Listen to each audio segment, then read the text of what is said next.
Voilà, on reste en France. L'agression, le mode opératoire, la revendication. L'enseignant d'Aubervilliers, qui affirmait hier matin avoir été frappé au nom de Daesh, a tout inventé. Il a reconnu s'être automutilé. Le point avec David Kazewski. L'agression, le cadre, l'attention, la référence à l'État islamique, tout semblait vrai, tout a été inventé.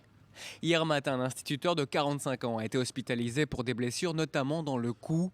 Il avait expliqué qu'au nom de l'État islamique, un homme l'avait agressé au cutter dans l'enceinte de l'établissement. La fausse victime avait même poussé les détails jusqu'à décrire de manière très précise son assaillant, en tenue de peintre, muni de gants et d'une cagoule et chaussé de bottes militaires. Fausse alerte, le scénario avait été créé de toutes pièces. Seul élément véridique, les blessures superficielles. L'enseignant avouait s'être blessé tout seul. Mais entre-temps, ministres et préfets s'étaient rendus sur place à Aubervilliers. Le parquet de Bobigny a saisi la police judiciaire. Voilà, une enquête est en cours, l'identité judiciaire est sur place pour faire les relevés et reprendre les traces. Je crois que dans cette affaire, il faut rester extrêmement factuel. Rester factuel, c'est ce qui a permis aux enquêteurs de ne pas croire à la manipulation. L'enseignant n'était pourtant pas marginal dans l'établissement. Une mère de famille affirme qu'il en était même l'une des personnalités très impliquées et qu'il ne tolérait pas l'impolitesse. Dire la vérité est une autre vertu qu'il va désormais falloir enseigner aux enfants. Ils bénéficieront d'un soutien psychologique après cette affaire. Mais la sécurité reste renforcée autour de nombreuses écoles. Fin novembre, la revue francophone de Daesh avait proféré des menaces contre le corps enseignant de l'Hexagone.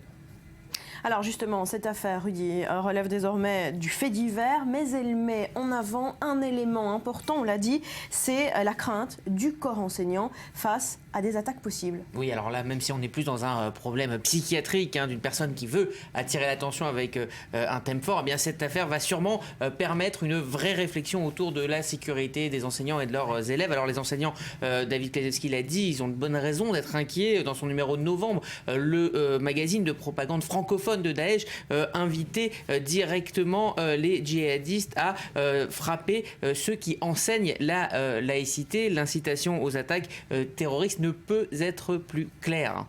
Alors cela dit, la sécurité a été renforcée dans les écoles depuis les attentats de janvier. Oui, depuis janvier, en fait, des mesures ont été prises en lien avec Vigipirate. Les portails, par exemple, ne s'ouvrent qu'aux heures d'entrée et de sortie des classes et surtout pas entre certains établissements, notamment en région parisienne. La zone la plus menacée ont installé des caméras, mais ce sont des moyens qui sont bien modestes face à la menace. Alors sur le site France TV Info, une enseignante d'Atis-Mons dans l'Essonne parle de seulement 5 surveillants pour 1200 élèves, c'est à peu près la moyenne. Alors la menace, elle est précise et cette affaire finalement de fausses agressions va sûrement amener le gouvernement à aller plus loin que les simples précautions du plan Vigipirate, tout simplement mettre les moyens. Alors je vous propose d'écouter, c'était hier, dans le feu de l'émotion, Najat Vallaud-Belkacem, ministre de l'Éducation.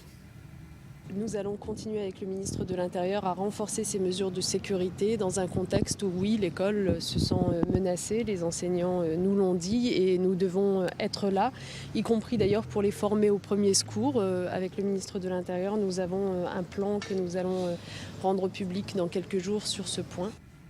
Voilà, alors au-delà des premiers secours, les enseignants attendent plus que ça, ils attendent des moyens policiers. Or, on sait que les moyens policiers sont à saturation depuis le 13 novembre, donc on imagine bien le casse-tête que doivent vivre Manuel Valls et Bernard Cazeneuve. En tout cas, la sonnette d'alarme, elle a bien été tirée. Voilà, et l'angoisse des parents aussi, qui se poursuit. Un policier devant chaque école de France ne sera certainement pas possible. Merci Rudy.